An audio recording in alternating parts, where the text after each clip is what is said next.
ఓం సాయిరామ్. రాధాకృష్ణమాయి గారు సాయిబాబా వారి అత్యంత అంకిత అసాధారణ భక్తులలో ఒకరు. ఆమె కేవలం 9 సంవత్సరాల స్వల్పకాలం పాటు షిరిడీలో ఉన్నప్పటికీ షిరిడీ చరిత్రలోనే శాశ్వతంగా నిలిచిపోయేటువంటి చాలా గొప్ప సేవలు చేశారు. ఈరోజు షిరిడీ ఇలా ఉండడానికి కూడా ఆమె కృషి ఎంతైనా ఉంది. రాధాకృష్ణమాయి గారు పండర్పూర్ నుండి షిరిడీకి 1905 సంవత్సరంలో వస్తారు. పండర్పూర్లో ఆమె విఠల్ భగవాన్ని పూజించేవారు. బాబా వారి అంకిత భక్తుడైనటువంటి నానా సాహెబ్ చందోర్కర్ గారి ప్రోత్సాహం సహాయంతో ఆమె షిరిడీకి వస్తారు. బాబాను దర్శించినంతనే ఆమె బాబాలోని దివ్య తేజస్సును చూస్తారు. తక్షణమే బాబాపై గాఢమైన భక్తిని, గౌరవాన్ని పెంపొందించుకుంటారు. ఆ క్షణం నుండి ఆమె బాబాను తన విఠలునిగా భావించుకుంటారు. పండర్పూర్లోని విఠల్ భగవానుని వైభవం లాంటి వైభవాన్ని, గౌరవాన్ని బాబా కూడా పొందాలని, అదేవిధంగా పూజింపబడాలని కోరుకుంటారు.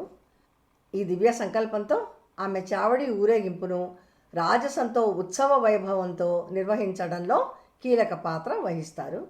సాయిబాబాకే కాకుండా షిరిడీ గ్రామానికి కూడా ఆమె అద్భుత సేవలు చేస్తారు. షిరిడీ భవిష్యత్తును ఊహించి షిరిడీ సాయి సంస్థాన్ నెలకొల్పడంలో చాలా కృషి చేస్తారు. షిరిడీలో నేటికి కొనసాగుతున్న మత ఇంకా ఆధ్యాత్మిక సంప్రదాయాలను స్థాపించడంలో అవిశ్రాంతిగా కృషి చేశారు. ఆమె ఒకటేంటి ఎలాంటి పనినైనా చాలా సమర్థవంతంగా, చాకచక్యంతో, అంకిత భావంతో నిర్వహించేవారు. ఈ పట్టుదల, కఠోర శ్రమ ద్వారా ఆమె 9 సంవత్సరాల స్వల్ప వ్యవధిలోనే షిరిడిని ఒక పవిత్ర కేంద్రంగా మార్చారు. ఆమె ఆధ్యాత్మిక అన్వేషకులందరికీ గొప్ప స్ఫూర్తిగా నిలిచిపోయారు. ఆమె 1916 సంవత్సరంలో తన భౌతిక దేహాన్ని విడిచిపెడతారు. కానీ ఈమె మరణానికి సంబంధించిన పరిస్థితులు రహస్యమయంగా మారాయి. అనేక తప్పుడు ఆరోపణలతో నిండి ఉన్నాయి. ఈ ఎపిసోడ్లో మనం రాధాకృష్ణమాయి గారి మరణం వెనుక ఉన్న సత్యాన్ని తెలుసుకుందాం. ఓం సాయిరామ్. షిరిడి సాయిబాబా సత్సంగ్కి స్వాగతం. ఈ విషయాన్ని శ్రీమతి పవని నిర్మల ప్రభావతి గారు రచించినటువంటి శ్రీ షిరిడి సాయినాథ్ భాగవతంలోని 21వ అధ్యాయం నుండి తీసుకోవటం జరిగింది. రాధాకృష్ణమాయి గారు షిరిడీ అభివృద్ధికి అత్యంత నైపుణ్యంతో, సమర్థతతో చాలా రకరకాల పనులు చేయడం చూసి కొందరు షిరిడీ వాసులు సహించలేకపోతారు, ఆమెపై అసూయపడతారు. ఆమె గురించి చెడుగా మాట్లాడడం మొదలు పెడతారు. ఆమె వ్యక్తిత్వాన్ని అనుమానిస్తారు, అగౌరవంగా మాట్లాడతారు, రకరకాల నిందలు వేస్తారు. సాయిబాబా కూడా బాహ్యంగా ఆమెను కఠినంగా చూసేవారు, తిట్టేవారు, రాళ్లతో తరిమి కొట్టేవారు, అసలు తన ముందుకు రావద్దని వారించేవారు. ఈ కారణంగా క్రమక్రమంగా చావడి దగ్గరలో తనకిచ్చిన ఒక చిన్న గదిలోనే ఉండిపోతారు. బయటకు వచ్చేవారు కాదు. సాయిబాబా పంపిన తెల్లని చీరనే కట్టుకునేవారు. బాబా తిన్న తర్వాత మిగిలి ఉన్న బాబా పంపించిన ఆహారాన్నే, రొట్టెలు, అన్నం, పప్పు, కూరలు అన్నీ కలగాపులగంగా కలిపిన ఆహారాన్నే తినేవారు. ఆ ఆహారాన్ని ఒక చిన్నపాటి కిటికీలో నుండి ఒక కుక్కకు పెట్టినట్టుగా లోపలికి విసిరివేసేవారు. అయినప్పటికీ మాయి ఆ ఆహారాన్నే బాబా వారి ప్రసాదంగా అత్యంత భక్తిభావంతో మహద్భాగ్యంగా తినేవారు. ఇలా కాలం గడుస్తూ ఉండగా బూటీవాడ నిర్మాణ పనులు మొదలవుతాయి. ఆమె కష్టాలు కూడా మరింత ఎక్కువ అవుతాయి. బాబా ఉన్నట్టుండి అకస్మాత్తుగా ఆమెకు ఆహారం పంపడం మానేస్తారు. తనకు ఈ భూమి మీద నూకలు తీరిపోయినాయని, తనకు మరణం సమీపిస్తోందని, బాబా ఈమె ఆత్మను మోక్షాన్ని పొందేందుకు సిద్ధం చేస్తున్నారని అనుకుంటారు. ఆహారం లేకపోయినా ఆమె బాబాను ప్రార్థిస్తూనే ఉంటారు. నిరంతరం అవమానాలు, తప్పుడు ఆరోపణలు, శారీరక బలహీనత కారణంగా ఒకప్పుడు అందంగా ఉన్న ఆమె శరీరం కర్రలాగా చాలా బలహీనంగా, సన్నగా తయారవుతుంది. ఆమె క్రమంగా అన్నిటినీ విడిచిపెట్టి పూర్తిగా ఆధ్యాత్మిక ధ్యానంలో మునిగిపోతారు.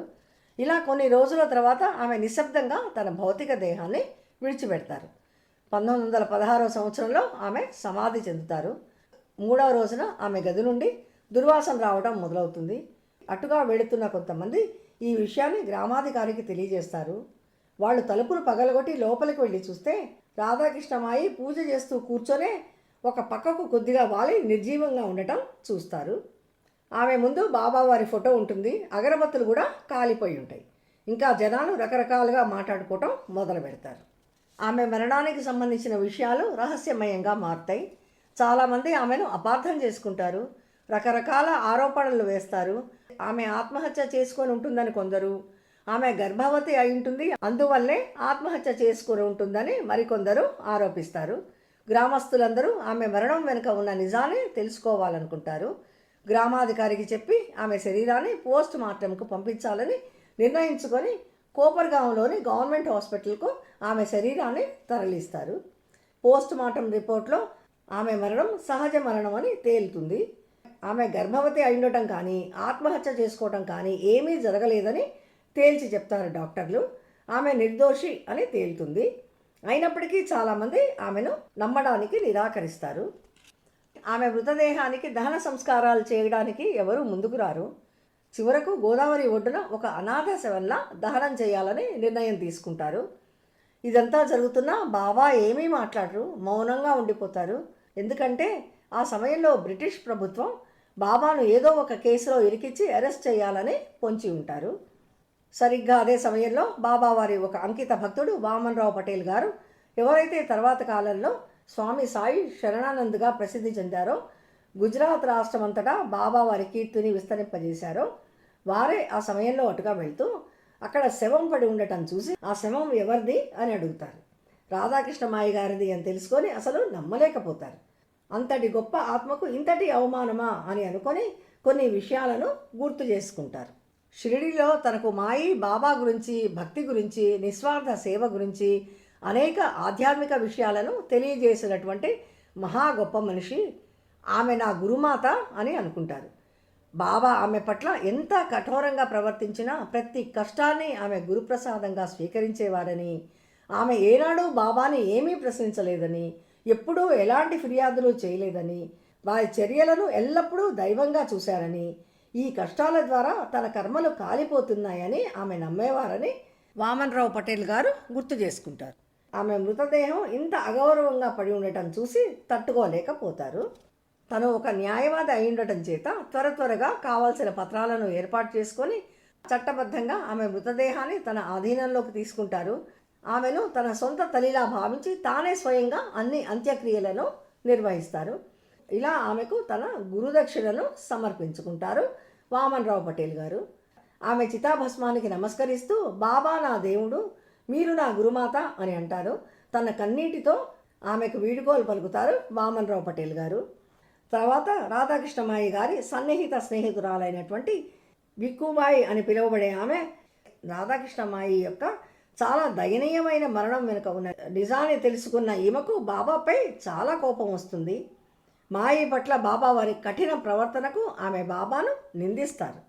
ఒకరోజు బిక్కుబాయి బాబాకు పూలమాలను సమర్పిద్దామని వెళ్ళినప్పుడు ఆమె ఆ మాలను బాబాకు వేయకముందే అది 3 ముక్కలవుతుంది. అప్పుడు బాబా ఆమెతో ఇలా అంటారు, నువ్వు ఈ మాలను నీ హృదయంలో సందేహంతో తెచ్చావు, అందుకే అది విరిగిపోయింది. మాయి జీవితం గురించి కానీ ఆమె మరణం గురించి కానీ నువ్వు బాధపడకు. ఆమె ఎలాంటి ఉన్నతమైన జీవితం గడిపిందో నీకు తెలియదు. ఆమె గొప్పదనం కేవలం నాకు మాయికే తెలుసు అని అంటూ బాబా ఆమెకు భాగవతం చదవమని సలహా ఇస్తారు. బాబా ఇంకా అంటారు, భగవంతుడు అంటాడు, ఎవరికి తను మోక్షం ఇవ్వాలనుకుంటాడో వారి బంధాలను తొలగించి కష్టాలతో పరీక్షిస్తాడు భగవంతుడు అని అంటారు బాబా. ఉండు, తొందరపడకు, మా ఆయనే స్వయంగా వచ్చి నీకు చెప్తుంది అని అంటారు బాబా. అదే రోజు రాత్రి రాధాకృష్ణమాయి బిక్కుబాయికి కల్లో కనిపించి బాబా ఆమెను ఒక దివ్యమైన ఉన్నతమైన లోకానికి తీసుకెళ్లారని, ఆమెకు మంచి మోక్షాన్ని ప్రసాదించారని చెప్తారు. ఇది తెలుసుకున్న బిక్కుబాయికు కోపం తక్షణమే పోతుంది, మనసు కరిగిపోతుంది. ఆమె మాయి గొప్పతనాన్ని తెలుసుకుంటారు. ప్రతి సాయి ఆలయంలో వెలిగించిన ప్రతి దీపంలో, పాడే ప్రతి హారతిలో, ఇంకా మరెన్నో షిరిడీలోని కార్యకలాపాల్లో ప్రపంచమంతటా మాయి ఉనికి విస్తరించి ఉండడాన్ని ఆమె చూస్తారు. రాధాకృష్ణమాయి గారి జీవితం నిజమైన భక్తికి, సంపూర్ణ శరణాగతికి, అపార సహనానికి తార్కాణంగా నిలిచిపోయింది. బాబా వారి ఎన్నో కఠిన పరీక్షలను ఎదుర్కొన్నప్పటికీ రాధాకృష్ణమాయి గారి విశ్వాసం ఒక్క క్షణం కూడా సడలలేదని మనకి తెలుస్తోంది. ఆఖరి క్షణాల్లో కూడా భగవంతుణ్ణి, గురువుని ప్రార్థిస్తూనే ఉన్నారు రాధాకృష్ణమాయి గారు. ఆమె తన ప్రతి అనుభవాన్ని గురుప్రసాదంగా స్వీకరించారు. ఆమె పేరు షిరిడీ చరిత్రలో శాశ్వతంగా ముడిపడి ఉంది. ఒక చావడి పల్లెకి ఊరేగింపేంటి ప్రతి హారతుల్లో, పండగల్లో, షిరిడీ సాయిబాబాకు జరిగే ప్రతి వేడుకల్లో ఆమె ప్రమేయం ఉందని మనకి తెలుస్తోంది. ఆమె ఉనికి మనకి కనబడుతుంది. ఇంతటి మహాభక్తురాలకి నా హృదయపూర్వక పాదాభివందనాలు. వచ్చే ఎపిసోడ్లో బాబావారి మరొక అద్భుత ఆశీర్వాద మహిమతో కలుద్దాం. ఓం సాయిరాం.